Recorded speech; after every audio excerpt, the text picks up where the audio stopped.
অঙ্কটাই বলছে two bodies of equal, এটা এখানে চেপে রাখতে হবে, তো ইকুয়াল মাসেস, হ্যাঁ ইকুয়াল মাসেস আর place at a height H and twice, find the ratio of the gravitational potential energy.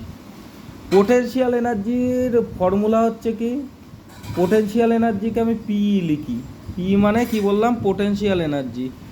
এর ফর্মুলা হচ্ছে M into g into H, ঠিক আছে। এম মানে কি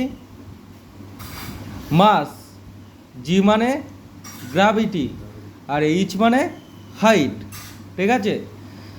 কি বললাম, এম মানে মাস, তাহলে এখানে আমি একটা ধরলাম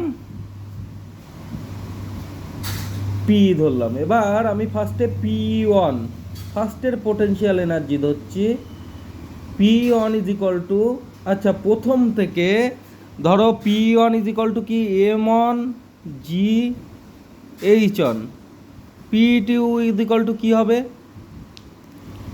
M two g h two হবে। এবার আমাকে বলেছে এম ওয়ান, আমাকে বলে দিয়েছে এম ওয়ান,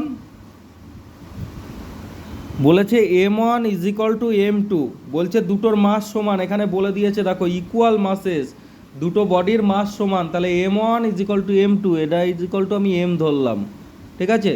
যেহেতু দুটোর মাস সমান তাই এটা এম ধরলাম, বুঝতে পেরেছ, let M one M two is equal to M ধরলাম, ঠিক আছে। পরেরটা দেখো, পরের যেটা আছে কি এইচ অন, এইচ অন কী বলেছে, এইচ অন মানে এইচ বলেছে, এখানে বলেছে দেখো at height H and two H, তাহলে এইচ টু মানে কি বলেছে টু এইচ, ঠিক আছে। এটা বোঝাতে পারলাম। এবার পরের ব্যাপারটা দেখো, জি, জি এর ভ্যালুটা সবসময় সেম থাকে, জি একটা কনস্ট্যান্ট, জি এর ভ্যালু বসাতেও পারি না বসাতেও পারি, জি এর ভ্যালু 9.8, তো জি এর ভ্যালু বসাবো না, জি এর ভ্যালু দুটো ক্ষেত্রেই সেম থাকবে, ঠিক আছে।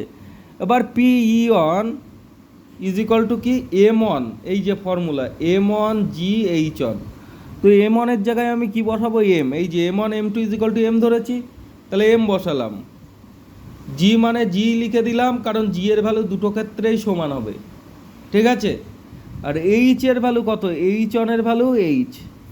এবার এইটার দেখো, এই সেকেন্ড পোর্শনে দেখো পি টু,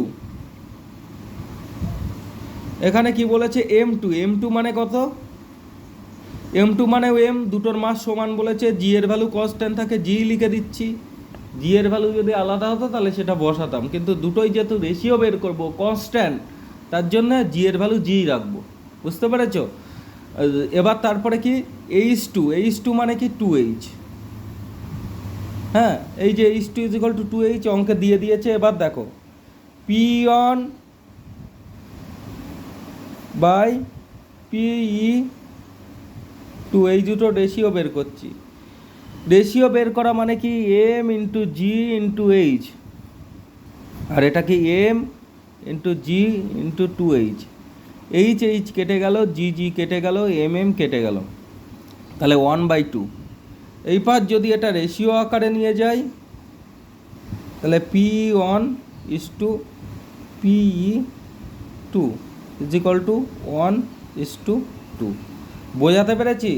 তবে জি এর ভ্যালু এখানে বসালাম না কেন, দুটোই জি এর ভ্যালু সেম, হ্যাঁ জি এর ভ্যালু গ্র্যাভিটির ভ্যালু সব সময় সেম হয়, ঠিক আছে, বুঝতে পেরেছো। এটা 9.8 হয়, যদি জি এর ভ্যালু 9.8ও বসাতাম তাহলে উপরেও 9.8 হতো, নিচেও 9.8 হতো, কেটে যেত, ঠিক আছে। এম এম কেটে গেল আর এইচ এইচ কেটে গেল, তাহলে উপরে অন থাকলো কিছু নেই বলে, আর নিচে টু থাকলো, তাহলে এই দুটো রেশিও 1:2 হলো, বোঝাতে পেরেছি।